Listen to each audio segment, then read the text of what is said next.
बिस्मिल्लाहिर्रहमानिर्रहीम। अस्सलातु वस्सलामु अलैका या रसूलल्लाह व अला आलिका व सहाबिका या हबीबल्लाह। हज़रात मोहतरम, पाकिस्तान एक नज़रिए से मारज़ वजूद में आया और नज़रिया क्या था? और नज़रिया इस्लाम है। यानी पाकिस्तान का मतलब क्या? ला इलाहा इल्लल्लाह।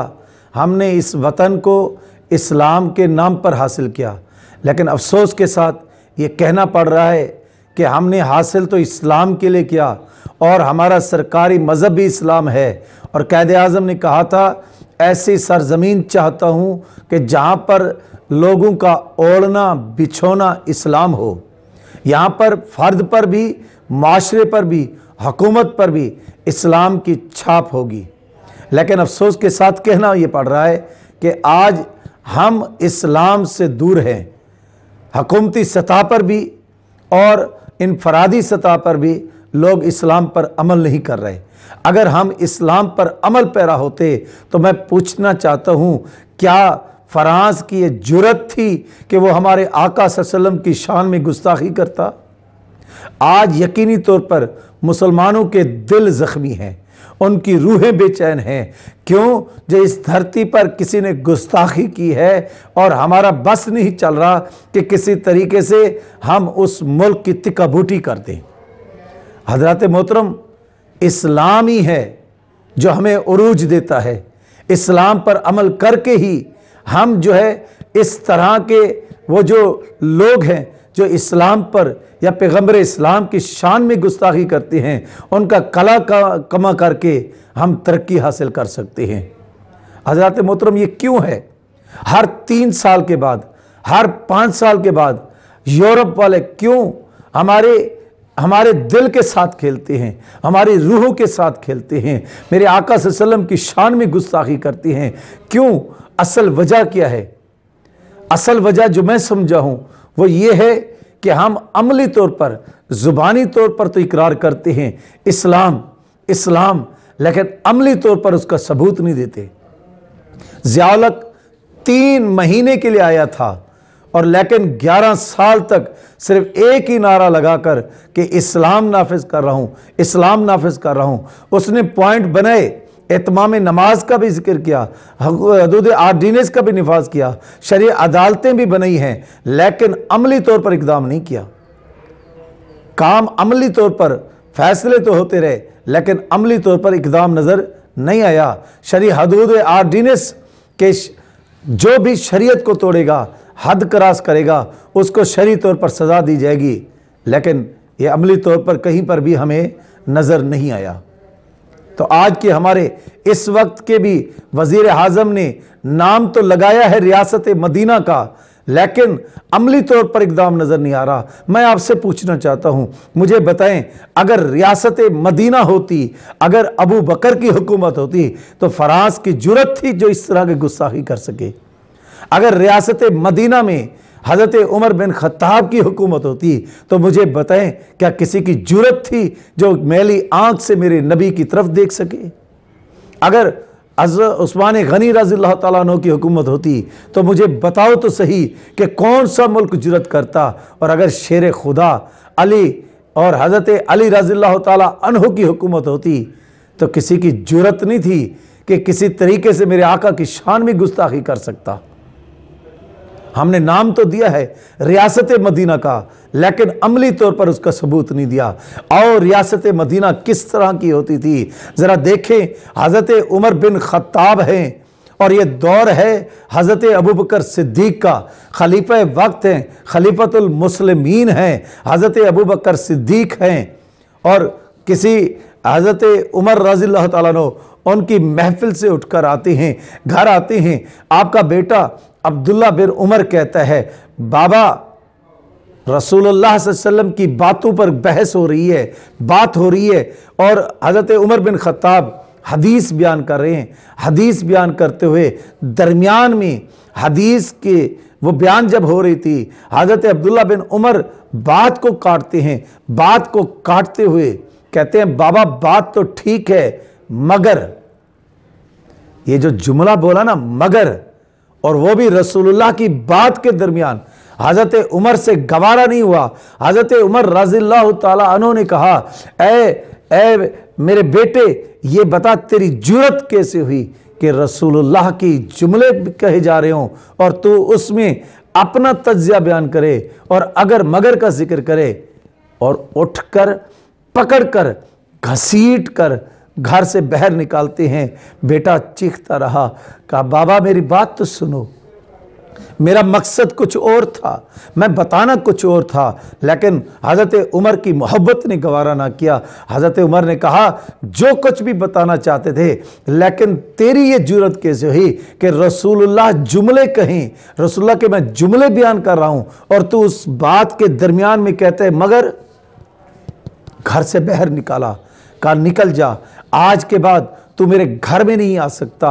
अब हज़रत अब्दुल्ला बिन उमर का अंदाज देखें, घर के दरवाजे पर बैठा है, कहता है बाबा दरवाज़ा तो खोलो। जब देखा ना कि बाबा दरवाज़ा नहीं खोलने वाले, अब सोचा कहाँ जाऊँ, बाबा को कैसे मनाऊँ। फ़ौरन ख्याल आया खलीफतुल मुस्लिमीन का, हज़रत अबू बकर का। जाते हैं और कहते हैं चचा जान मुझे बाबा तो मना दें, मुझसे गलती हुई है, वाकई गलती हुई है, लेकिन बाबा के बगैर गुजारा नहीं है, मुझे मेरे बाबा मना दो।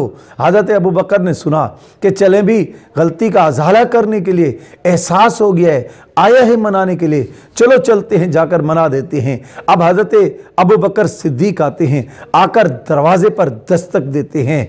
अंदर से आवाज़ आती है कौन, और फिर न सिर्फ कौन कहा बल्कि ये भी कहा कि चला जा, मैंने कहा ना तेरे लिए दरवाज़ा नहीं खोल सकता, वापस चले जाओ।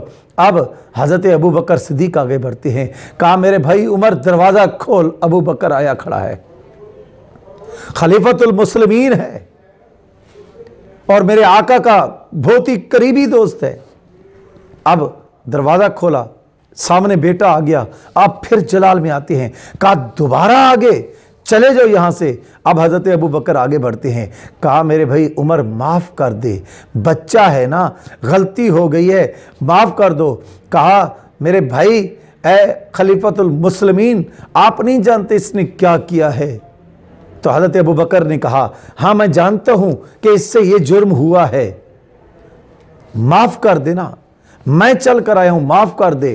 तो अब हज़रत उमर ने पूछा ये बताओ अबू बकर, अगर इसकी जगह तेरा बेटा होता और मेरी जगह अगर तू होता और तेरा बेटा ये जुर्म करता, नबी के कहने पर, नबी के जुमलों पर अपना तज़्किया पेश करने की कोशिश करता, आपका क्या रद्द अमल होता। अब हज़रत अबू बकर सिद्दीक का जवाब सुने, अपने ईमान को ताज़ा करें। हज़रत अबू बकर सिद्दीक कहते हैं ऐ उमर ये तो तू था ना, अगर तेरी जगह मैं होता, मेरा बेटा होता, तो फिर मैं तलवार से ये ना देखता कि ये मेरा बेटा है, मेरा लख्ते जिगर है, मेरे बुढ़ापे का सहारा है। मैं ये देखता कि नबी के जुमले को काटने की जुर्रत कैसे हुई, दरमियान में बोलने की जुर्रत कैसे हुई, अपना तज्जिया अगर और मगर करने की जुर्रत कैसे हुई, मैं इसका सर तन से जुदा कर देता। हज़रत मोहतरम ज़रा गौर करें, ये है रियासत मदीना। ये रियासत मदीना सिर्फ अमली ही नहीं है, लफ्जी तो है, गोरख धंधा तो है अल्फाज का, लेकिन रियासत मदीना नहीं। अगर रियासत मदीना होती तो फ्रांस को आंखें दिखाकर और उसका न सिर्फ बाइकाट करते बल्कि अमली तौर पर इकदाम करते, ताकि किसी आइंदा किसी मुल्क को जुर्रत ना हो कि वो हमारे नबी की शान में गुस्ताखी कर बैठे। और याद रखना, ये जुर्रत का मुजाहरा करने के लिए कोई तादाद की ज़रूरत नहीं होती, ये तो जज्बे की ज़रूरत होती है। तो ये एक अमानी क़ुव्वत की ज़रूरत होती है, ये हरारत की ज़रूरत होती है, ये एक ताकत की ज़रूरत होती है, और वह ताकत है रसूल मुस्तफ़ा सल्लल्लाहु अलैहि वसल्लम की मोहब्बत। अगर मोहब्बत हो फिर वो ये नहीं देखता कि सामने वाला कौन है, ताकत में कितना है, तादाद में कितना है, वो उलझ पड़ता है। और मुसलमान तो ये याद रखिएगा, मुसलमान तो हमेशा इस जज्बे के साथ लड़ता है, इस जज्बे के साथ रहता है कि हमसे उलझोगे तो अंजाम क़यामत होगा, हमसे उलझोगे तो अंजाम क़यामत होगा। खाके तैबा की कसम मुसलमान हैं हम। ये क्यों ऐसा काम कर रहे हैं?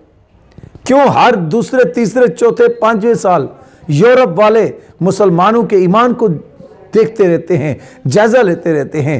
असल में वो जानते हैं कि ये जो मुसलमान हैं, ये जो फाका कश हैं, इनके ये मौत से डरते नहीं, रूहे मोहम्मदी इनके जिस्म से निकाल दो, इश्क मुस्तफ़ा इनको ख़त्म कर दो, तो फिर ये खुद ब खुद मर जाएंगे।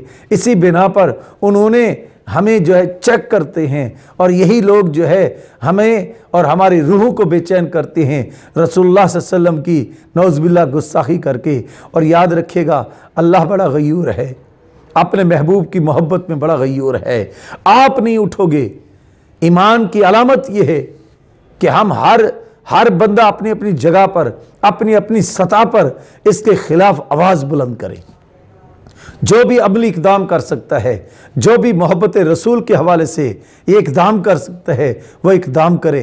तो फिर देखिएगा अल्लाह तबारक व तआला हमारे इस दुश्मन को, जिसने हमारे दिलों को और हमारे रूह को बेचैन किया हुआ है, अल्लाह इसे तबाह बर्बाद करे और हमारी हुकूमतों को ये अक्ल सलीम अता फरमाए, मिली गैरत, ईमानी गैरत और हरारत पैदा फरमाए कि वो हर लिहाज से इसका मुकाबला करें। और दुआ करते हैं, मालिक कुछ रहे या ना रहे, कुछ मिले या ना मिले, तेरे महबूब की सच्ची मोहब्बत हमेशा हम सब के दिलों में रहे। आमीन व आखिर दवाना अनिल हम्दुलिल्लाहि रब्बिल आलमीन। ला इलाहा इल्लल्लाहु मुहम्मदुर रसूलुल्लाह।